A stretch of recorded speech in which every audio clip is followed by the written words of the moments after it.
Nos 2 primeiros episódios, testemunhamos a brutalidade do Império Romano contra os cristãos.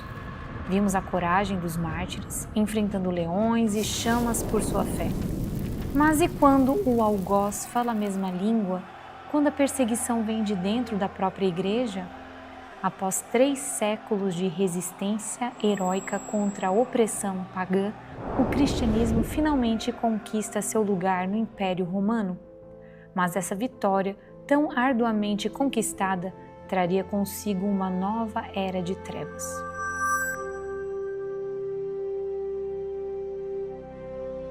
A partir do 4º século, a igreja, antes perseguida, assume o papel de perseguidora.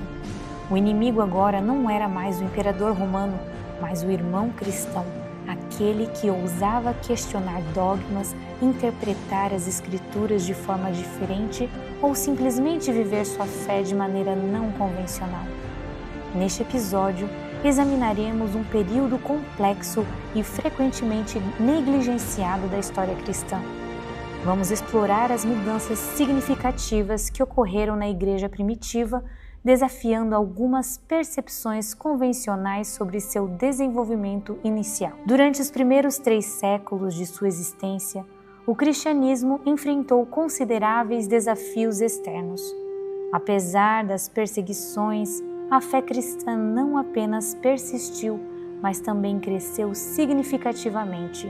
Este período de adversidade serviu como um propulsor para o fortalecimento e a expansão da comunidade cristã primitiva. No entanto, a partir do século IV, ocorreu uma mudança dramática na trajetória do cristianismo. Com a conversão do imperador Constantino e subsequente legalização da religião, a igreja experimentou uma transformação radical em sua estrutura e influência social. Esta mudança trouxe consigo novos desafios internos. Primeiro, a institucionalização. A igreja começou a desenvolver uma hierarquia mais rígida e formalizada. Segundo, a influência política. O cristianismo passou de uma fé perseguida para uma religião com poder político significativo. Terceiro, debates teológicos. Surgiram controvérsias doutrinárias que levaram a divisões internas. Quarto, mudanças nas práticas. Algumas tradições e rituais foram adaptados ou alterados para acomodar um número crescente de convertidos. Estes desenvolvimentos levaram a tensões dentro da comunidade cristã. Alguns argumentavam que essas mudanças representavam um desvio dos princípios originais do cristianismo, enquanto outros as viam como uma evolução necessária.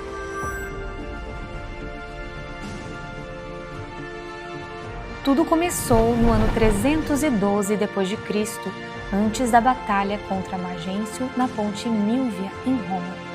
Como já vimos no primeiro episódio, Constantino teve uma visão sobrenatural de uma cruz flamejante acima do sol e nela leu as palavras In hoc signo vinci, que quer dizer, com isto vencerás.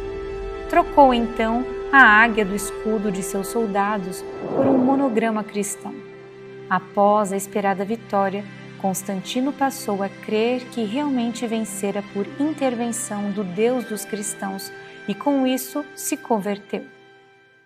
No ano seguinte, em 313, mandou construir o Arco de Constantino, próximo ao Coliseu, para comemorar a vitória na Batalha da Ponte Milvia. Ainda no ano 313, ele assinou o Edito de Milão, no qual dava liberdade de culto a todos do Império Romano. Eu, Constantino Augusto, e eu, Licínio Augusto, reunidos em Milão para discutir sobre todos os problemas referentes à segurança e ao bem público, cremos dever regulamentar o bem da maioria, que se refere ao respeito pela divindade, ou seja, garantir aos cristãos, bem como a todos, a liberdade e a possibilidade de seguir a religião de sua escolha. Assim, convém que Vossa Excelência saiba que decidimos suprimir todas as restrições contra os cristãos, assim como permitir, a partir de agora, a todos os que pretenderem seguir a religião dos cristãos que o façam de modo livre e completo, sem serem aborrecidos. A ascensão de Constantino ao poder foi recebida com grande entusiasmo pelos cristãos. Muitos fiéis acreditavam que sua conversão era uma intervenção divina.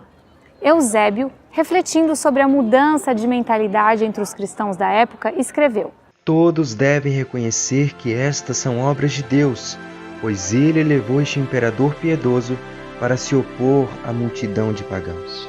O novo status concedido aos líderes cristãos os deixou maravilhados. Eusébio descreveu a situação. Os homens de Deus entravam sem medo nos aposentos imperiais, compartilhando a mesa do imperador ou descansando em sofás próximos. Era como vislumbrar o reino de Deus, mais parecido com um sonho do que com a realidade. Diante dessa nova realidade, poucos desejariam retornar à era das perseguições. Os líderes cristãos jamais haviam imaginado desfrutar do luxo e da grandeza da companhia do imperador, o mais poderoso do mundo. Agora viam suas circunstâncias sobre uma nova luz. Neste contexto, começaram a aplicar a profecia de Ageu 2:9 ao cristianismo. A glória deste novo templo será maior do que a do antigo. Com essa perspectiva, a igreja estava pronta para expandir os horizontes e abraçar uma nova era de influência e poder. No passado, o testemunho dos cristãos era uma poderosa ferramenta evangelística, fundamentada em sua disposição para o sofrimento e em seu estilo de vida distinto. Os crentes estavam prontos para enfrentar os horrores e até morrer por Jesus, um contraste marcante com as crenças romanas da época. Poucos romanos estariam dispostos a morrer por seus deuses, enquanto os cristãos demonstravam uma convicção inabalável. Esta dedicação sugeria que o cristianismo tinha um fundamento sólido, já que era tão importante para os seus seguidores. Curiosamente, a palavra grega para testemunha era mártir, refletindo a profunda conexão entre testemunho e sacrifício na fé cristã primitiva. No entanto, ao perceber que a perseguição e o derramamento de sangue não estavam destruindo o cristianismo, o inimigo das almas mudou sua estratégia. Adotando a tática de se não pode vencê-los, junte-se a eles, ele começou a se infiltrar nas igrejas, corrompendo-as de dentro para fora. Esta infiltração resultou em um rebaixamento dos padrões morais e espirituais, uma distorção da verdade que a tornou mais relativa e a criação de inimizades entre os crentes. Consequentemente, tornou-se cada vez mais difícil para os fiéis discernirem os enganos e falsas doutrinas. Esta mudança gradual na igreja primitiva nos desafia a refletir sobre como podemos manter a integridade da fé diante de pressões externas e internas e como podemos estar vigilantes contra a infiltração de falsas doutrinas e práticas na igreja contemporânea, preservando assim o poder e a pureza do testemunho cristão em nossos dias. Pela primeira vez, eles ganharam prestígio social e acesso a cargos governamentais. As igrejas passaram a ser construídas com dinheiro público e os líderes começaram a receber salários do Estado, uma prática antes considerada herética pelos crentes apostólicos. Mas diante das novas regalias, poucos ousavam rejeitar tais benefícios. Anteriormente, os cultos eram realizados nos lares e as pessoas eram atraídas pelas palavras e exemplos dos membros. Constantino, porém, acreditando que os templos grandiosos atrairiam mais pessoas à fé, iniciou a construção de igrejas luxuosas, com abóboras douradas, vitrais coloridos e colunas de mármore. Essa estratégia provou-se eficaz, levando a uma explosão no crescimento na quantidade de pessoas convertidas. A igreja começou a medir seu sucesso pelo crescimento numérico, interpretando isso como um sinal de aprovação divina. Em apenas um século, a população cristã do Império Romano saltou de 10% para os impressionantes 90%. A igreja primitiva era conhecida por seu rigor e cuidado na aceitação de novos membros. O processo de preparação para o batismo era longo e minucioso durante 3 anos. Este período extenso servia para assegurar que os candidatos estivessem profundamente convencidos e bem fundamentados em sua fé, preparados para enfrentar perseguições e até mesmo a morte por suas crenças. Muitos, infelizmente, não chegavam a completar este período, recebendo o batismo de sangue ao invés do batismo nas águas. Um exemplo ilustrativo deste cuidado é a história de um ator pagão convertido ao cristianismo. Reconhecendo a natureza imoral da profissão anterior, ele buscou mudar a sua carreira. Quando pensou em abrir uma escola de teatro, os líderes da igreja aconselharam contra isso, argumentando que ensinar uma profissão considerada imoral seria inapropriado. Em vez disso, a comunidade cristã demonstrou seu amor ágape, sustentando o jovem converso até que ele pudesse se reestruturar profissionalmente. Este amor sacrificial era tão evidente que, como relatou o Tertuliano, os romanos comentavam: "Vejo como eles amam uns aos outros." A igreja era criteriosa, mas também demonstrava um amor genuíno na prática. Com o tempo, no entanto, a igreja sofreu mudanças significativas. O foco se deslocou da conversão genuína para a busca por números de batismos. Os alvos batismais eram mais importantes do que uma transformação de vida. Para sustentar esse crescimento, a igreja adotou métodos mais mundanos de atração, como festas frequentes, músicas e banquetes, especialmente visando os jovens.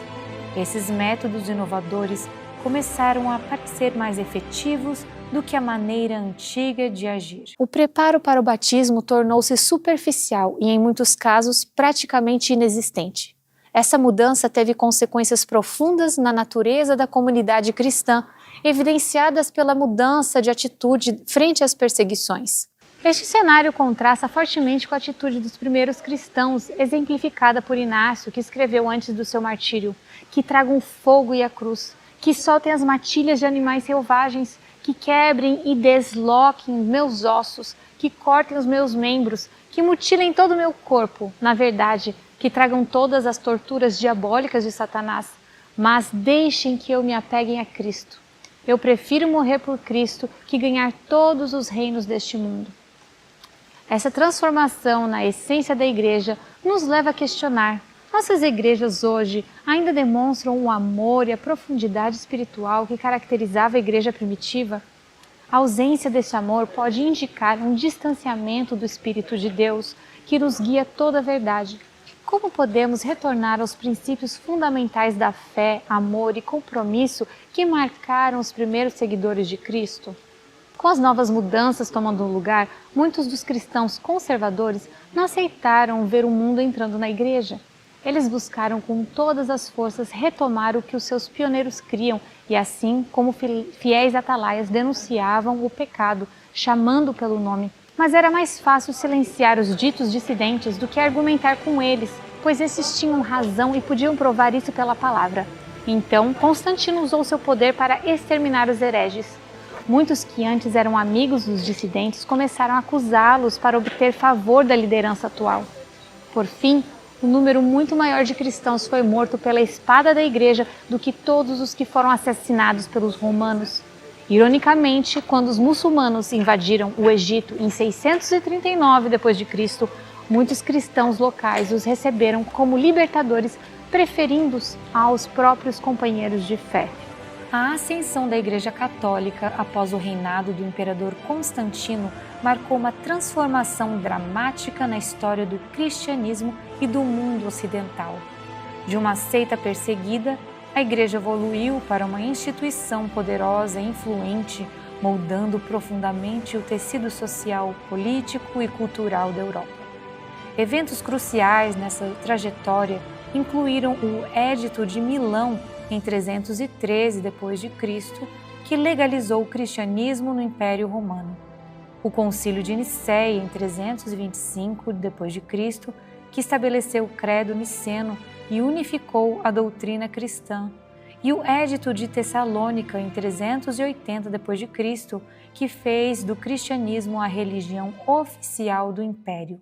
Na metade do terceiro século, a igreja havia já perdido a sua vitalidade. Os seus membros haviam adotado um estilo de vida materialista e confortável.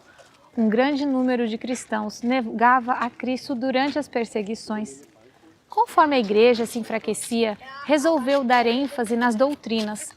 A teologia é o último refúgio de uma igreja espiritualmente fraca, pois não requer fé, amor ou sacrifício.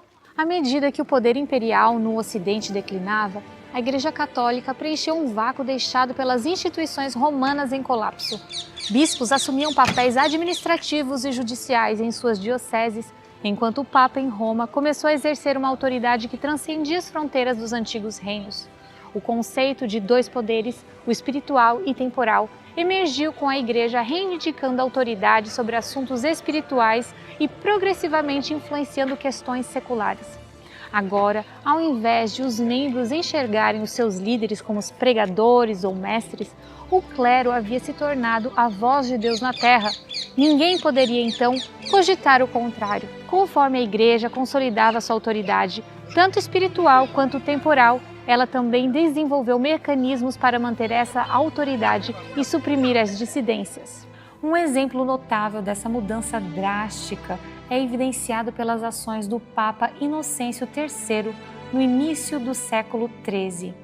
Em 1214, ele designou o padre Conrado de Marburgo para conduzir uma campanha contra os considerados infiéis na Alemanha.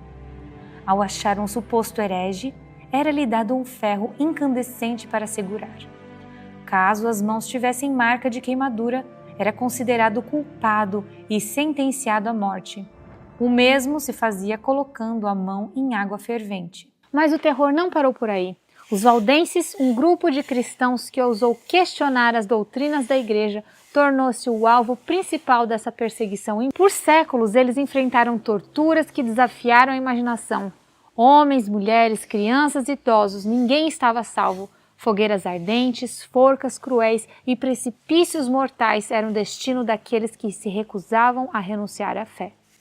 Entre tantas histórias de horror, uma se destaca por sua brutalidade e simbolismo. Um pastor valdense, cuja coragem se equipara com a dos mártires antigos, enfrentou um destino que nos faz estremecer até hoje. Recusando-se a se converter ao catolicismo, ele foi usado como um tijolo vivo em uma construção, enterrado gradualmente, primeiro até a cintura, depois até o pescoço. Ele manteve sua fé inabalável até o fim. Hoje, seu sacrifício permanece como um monumento à resistência humana diante da opressão. E é neste local, neste muro, que ele foi concretado vivo por sua fé.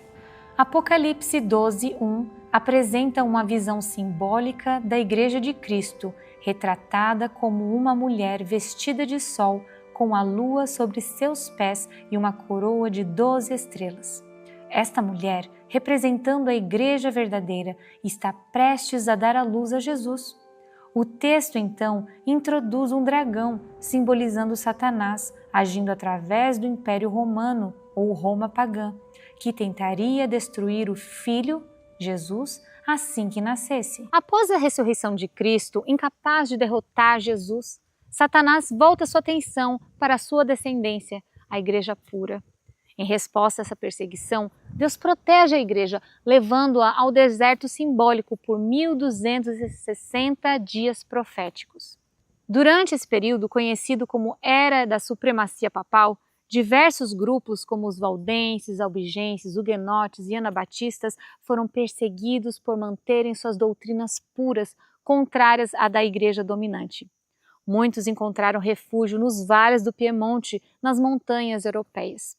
Apesar das adversidades, estes fiéis permaneceram leais a Cristo, como descrito em Apocalipse 12:11, vencendo pelo sangue do Cordeiro e pela palavra do seu testemunho. Esta fidelidade inabalável serve para nós como exemplo que em breve iremos enfrentar essas mesmas perseguições que em breve surgirão nos últimos dias. Ao longo da história, os fiéis defensores da verdade bíblica enfrentaram questões que, para nós hoje, podem parecer triviais. No entanto, eles não as ignoravam. Atualmente, muitas vezes nos perguntamos como certas verdades afetam nossa salvação ou se nossas posições sobre determinados assuntos influenciarão nosso destino eterno. Frequentemente, optamos por concordar com a maioria para evitar conflitos, mesmo quando discordamos internamente. Essa atitude de evitar conflitos não é nova. Erasmo, em uma carta sobre a irmandade na Boêmia, sugeriu que seria preferível uma nação unida em erro do que dividida pela verdade. No entanto, se os fiéis atalaias do passado tivessem permanecido em silêncio diante de erros aparentemente insignificantes como união entre igreja e Estado, batismo infantil ou a missa em latim, não teríamos alcançado a compreensão plena da verdade bíblica. Graças à sua coragem, hoje desfrutamos da liberdade de pensamento e podemos defender nossas crenças baseadas na doutrina bíblica, ou pelo menos deveríamos ter essa liberdade. O apóstolo Paulo afirmou em 2 Coríntios 3,12 que todos os que piamente querem viver em Cristo Jesus padecerão perseguições. Então, por que a perseguição parece estar em grande parte adormecida em nossos dias? A resposta é simples. A igreja se conformou aos padrões do mundo e, portanto, não provoca oposição. A religião predominante hoje carece do caráter puro e santo que caracterizava a fé cristã nos tempos de Cristo e de seus apóstolos. Ellen White esclarece esse ponto. É unicamente por causa do espírito de transigência com o pecado, por serem as grandes verdades da palavra de Deus tão indiferentemente consideradas, por haver tão pouca piedade vital na igreja, que o cristianismo é aparentemente tão popular no mundo. Haja um reavivamento da fé e poder da igreja primitiva, e o espírito de opressão reviverá, reacendendo-se as fogueiras da perseguição. Em suma, a ausência de perseguição não é um sinal positivo, mas um indicativo de que a igreja pode ter se afastado da sua missão original. Um retorno à fé fervorosa e às práticas da igreja primitiva provavelmente resultaria em um ressurgimento da oposição e perseguição. Diante dessa realidade, surge uma pergunta crucial. Como podemos recuperar a coragem e a convicção dos primeiros cristãos que enfrentaram perseguições terríveis sem vacilar na sua fé? A resposta está no poder transformador do Espírito Santo. Você já se perguntou de onde vinha a força extraordinária dos primeiros cristãos para enfrentar a morte, perseguição ou até mesmo a fogueira? A resposta é tão simples quanto poderosa. Eles estavam cheios do Espírito Santo. Imagine receber um presente tão especial que transforma completamente a vida quando alguém decide seguir a Deus de verdade, não importa o custo. O Espírito Santo não apenas concede dons milagrosos como cura e línguas, mas também fornece uma força sobrenatural para suportar as mais terríveis perseguições. Vamos olhar para o exemplo dos discípulos de Jesus. Lembra-se de Pedro, que negou conhecer Jesus 3 vezes por medo? Dos outros discípulos que se esconderam após a crucifixão, temendo por suas vidas? Esses homens medrosos se transformaram em pregadores destemidos após o Pentecostes. E o que mudou? No momento em que o Espírito Santo desceu sobre eles, uma mudança incrível aconteceu. Pedro, antes um covarde, tornou-se um leão corajoso, pregando abertamente em Jerusalém e convertendo milhares de pessoas. Os discípulos outrora escondidos agora enfrentavam ameaças, açoites e prisões, sem jamais recusar. O poder do Espírito de Deus não apenas realizava milagres espetaculares, mas também concedia uma resistência sobre-humana. Esses primeiros cristãos suportavam torturas inimagináveis, mantendo-se firmes na sua fé. Por quê? Porque estavam absolutamente convencidos e convertidos pelo Evangelho de Deus.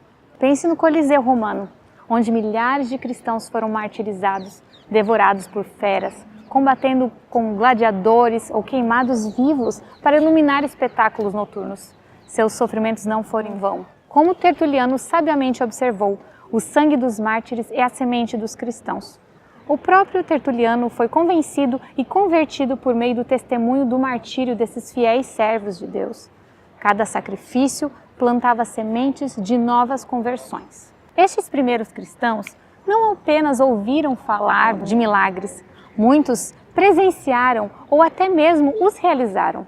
Alguns podem ter visto o próprio Jesus em ação. Sua convicção era tão profunda que preferiam morrer a negar a sua fé. Irmãos, A perseguição está prestes a ressurgir. Devemos nos preparar não apenas para ameaças externas, mas também, tristemente, para oposições de dentro da própria igreja.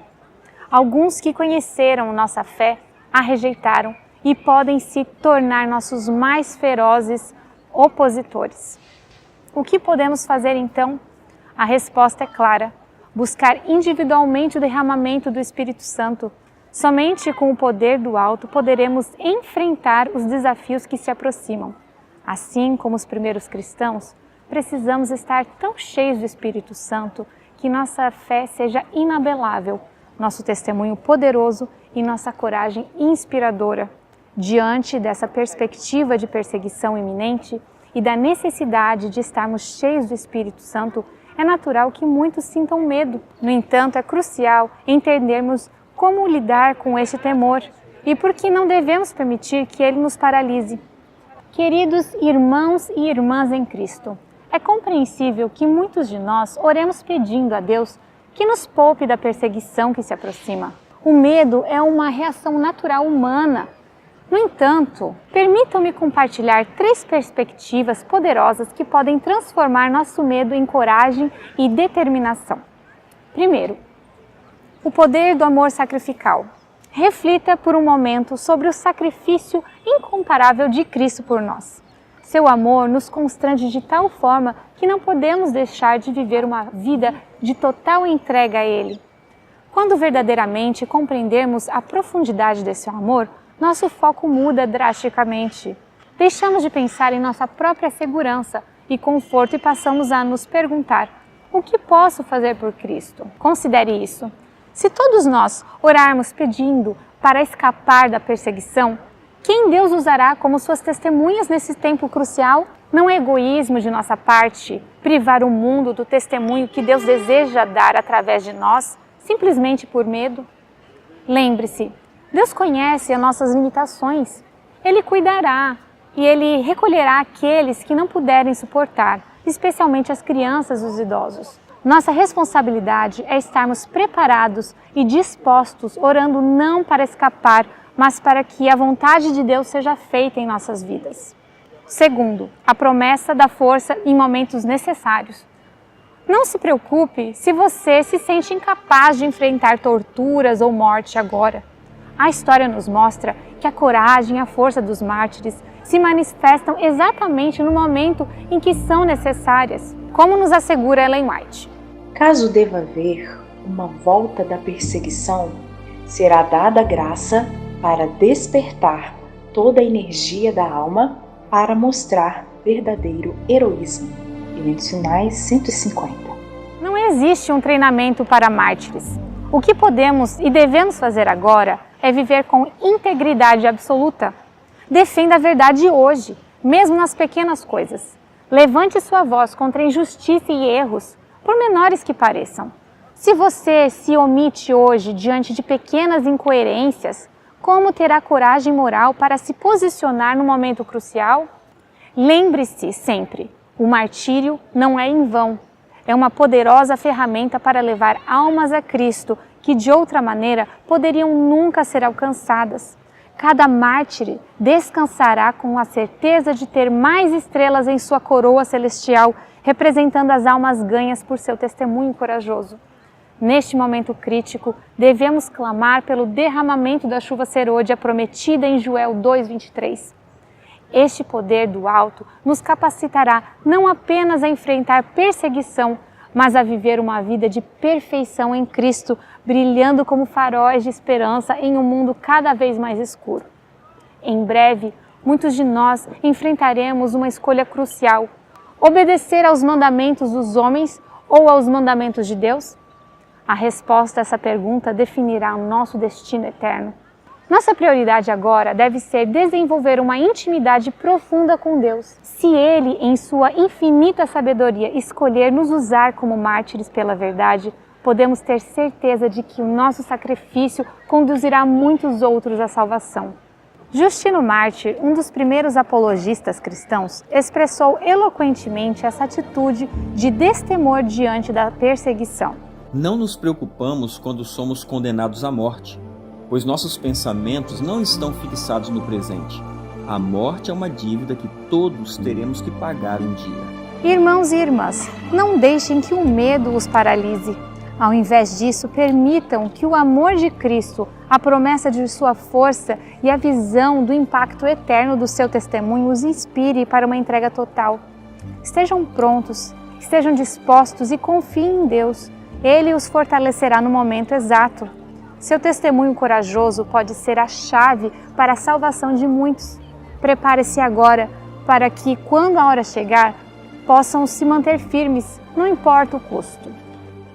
Não poderíamos encerrar este vídeo sem mencionar a comovente história de Dick Williams, um anabatista holandês que viveu no século XVI.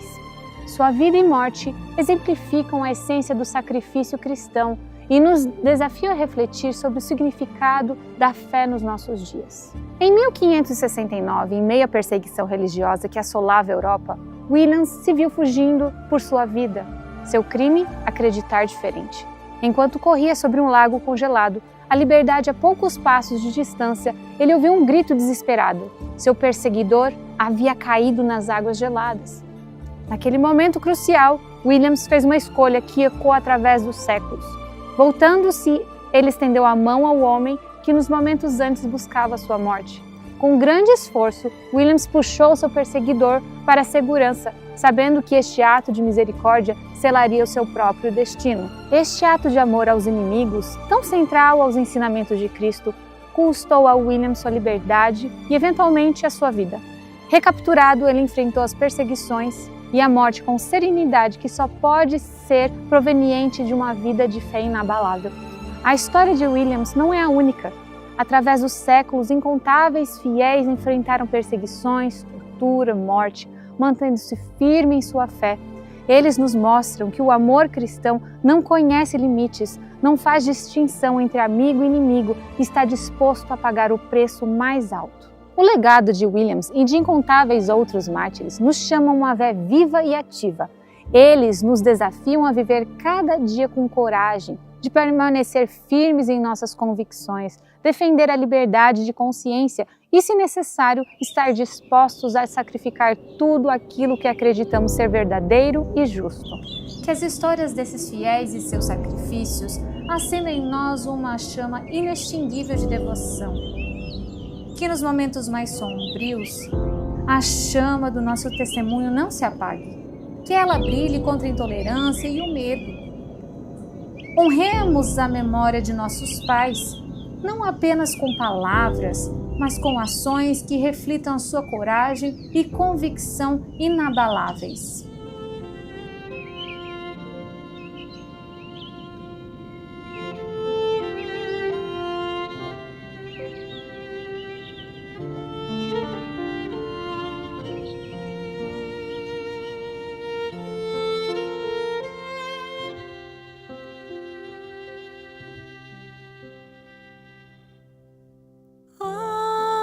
Como pulsa o coração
dos nossos pais, possamos nós te ser fiéis, sempre honrar e proclamar com devoção os teus lauréis.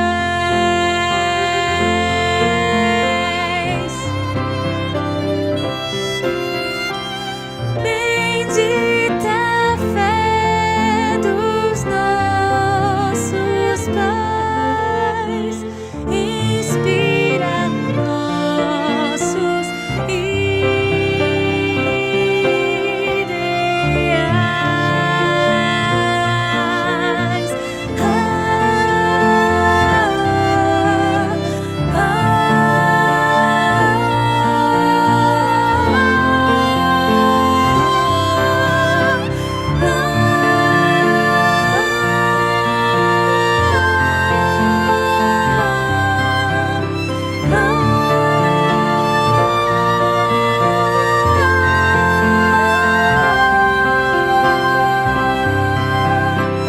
Bendita a fé dos nossos pais, inspira nossos ideais.